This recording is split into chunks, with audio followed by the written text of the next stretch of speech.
On the coasts of Galicia, Manuel Charlin Gama, a patriarch who started with boxes of smuggled tobacco, ended up building a cocaine empire that brought Europe to its knees.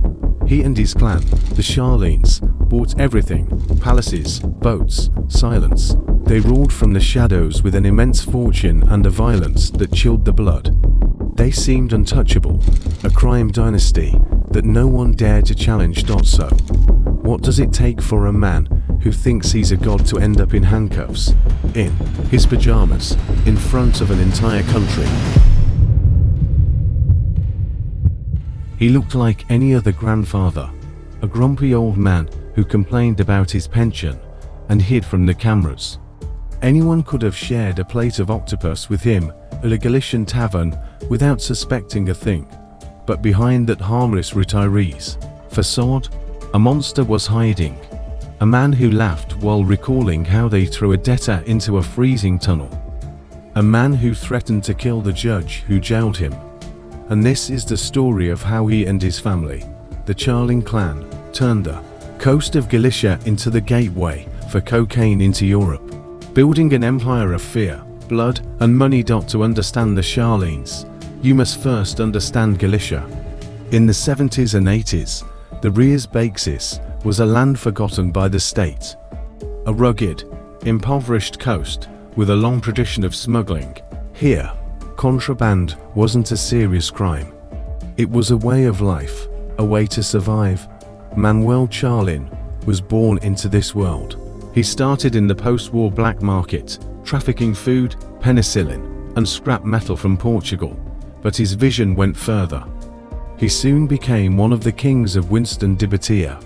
The smuggled tobacco sold in every bar in the region. Tobacco lifted him out of poverty.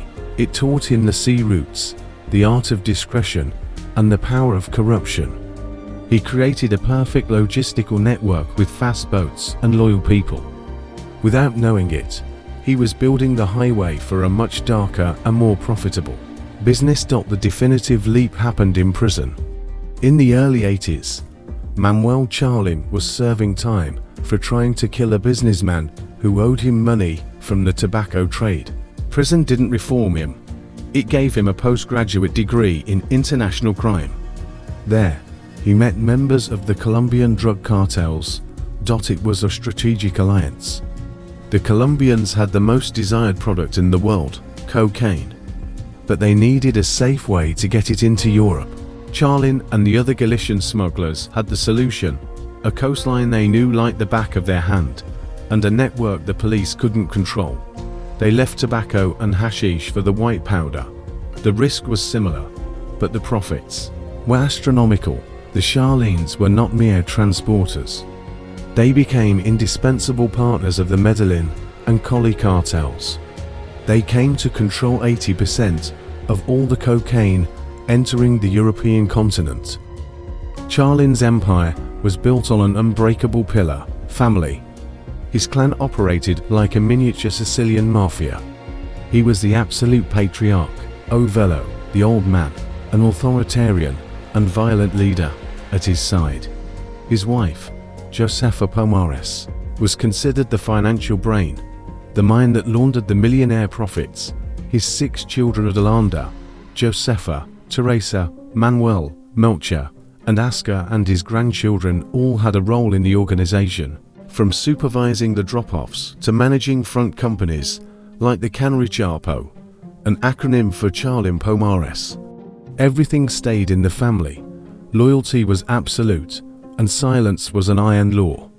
This family structure made them incredibly powerful and almost impossible to infiltrate.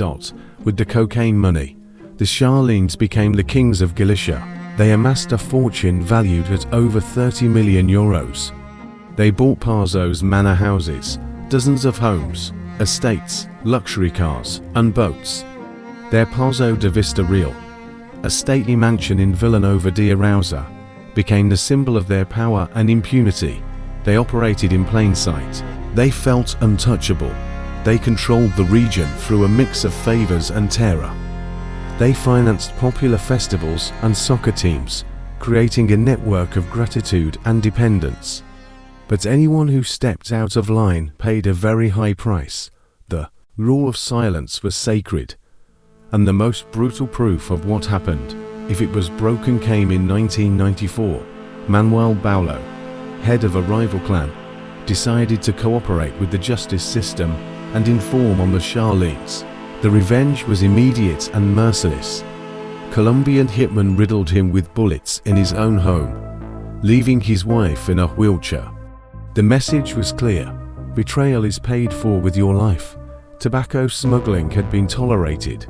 It was a crime, with no apparent victims, a challenge to a distant state. But cocaine and heroin changed everything. The drugs began to destroy an entire generation of young Galicians. AIDS and overdoses became a plague. They call it the lost generation. It was then that fear turned into rage. A group of women, mothers, watching their children die, decided to do the unthinkable. They rose up against the narcos. They were the Mothers Against Drugs, led by the charismatic Carmen Avendaño. They took to the streets, stood in front of the Coppo's mansions, and shouted their names. They called them murderers.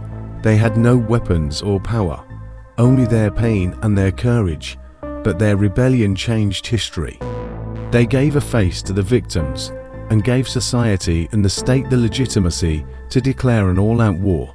In the early hours of June 12, 1990, the state finally fought back. A young judge from the National Court, Baltasar Garzón, launched Operation Necora, the first macro operation against the Galician drug trafficking structures. Hundreds of police officers, brought in secret from other parts of Spain, descended on the Rías Baixas at night, arresting the big Coppos in their mansions. Manuel Charlin was one of the main targets. For the first time, the narcos who thought they were gods felt the cold of handcuffs. The myth of their invincibility was shattered. The Necora trial was a media spectacle. It was based on the testimony of two repentants, two low-level narcos who decided to cooperate, Ricardo Portobellos and Manuel Fernández Padín. But their testimonies were contradictory, and years later, they would admit to having lied or being pressured. This fragility, coupled with the power of the narcos' lawyers, made the trial a half-hearted blow. Manuel Charlin, to everyone's surprise, was acquitted. It seemed that, once again, he had gotten away with it. But the war had only just begun. Although he escaped Necora, the police and judicial pressure never stopped. The law pursued him relentlessly. And finally, in 1999, the fourth time was the charm. Manuel Charlin was sentenced to 20 years in prison for organizing the transport of 600 kilos of cocaine. The patriarch, the most feared man in Galicia, was going to prison for a long time. He spent 2 uninterrupted decades behind bars. He was released in 2010, at the age of 78. It seemed like the end of an era. But Charlin was a man incapable of retiring from crime. In 2018, at 85, he was arrested again, implicated in an operation to bring in 2.5 tons of cocaine. It was his last, pathetic act. That of an old king addicted to power, who didn't know how to live any other way.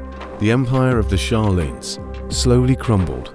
The matriarch, Josefa, died in 2012. The clan, without its iron leadership, fragmented. The children and grandchildren continued to parade through the courts, accumulating convictions and some acquittals for lack of evidence.